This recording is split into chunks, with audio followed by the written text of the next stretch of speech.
Il doit être 11h30, je pense, dans ces eaux-là. Je reçois donc un appel du directeur de la police judiciaire qui m'avise qu'il y a eu des coups de feu dans les locaux de Charlie Hebdo et qu'il pourrait y avoir un mort.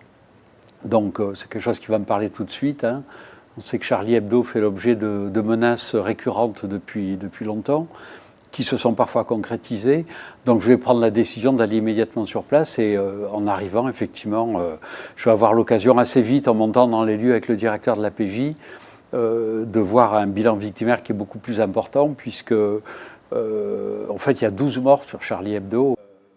Bernard Cazeneuve avait pris la réunion, l'habitude de réunir...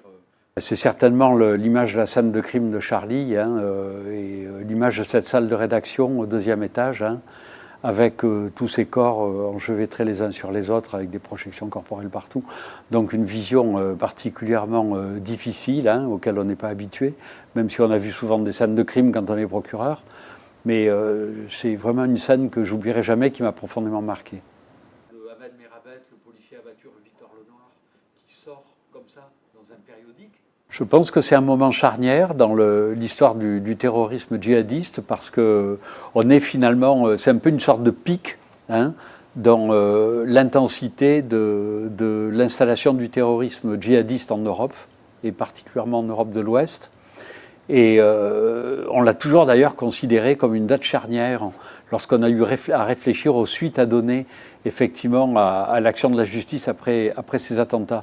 Donc pour moi c'est une date charnière, c'est le pic, hein. C'est pas totalement non plus surprenant, parce que les caricatures de Charlie Hebdo, elles ont suscité, j'allais dire, des menaces qui ont toujours été récurrente depuis 2006. Moi, j'ai toujours cru, et je pense que tous les spécialistes du renseignement le disent aussi, le terrorisme, il ne s'arrêtera jamais, il perdurera.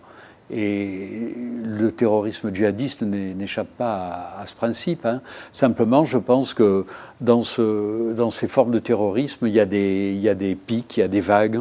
On peut être en haut de la vague, on peut être au bas de la vague. On a peut-être été plus au bas de la vague ces dernières années, mais je pense que le danger est toujours là. Il faut faire extrêmement attention face au risque de répétition de ces attentats.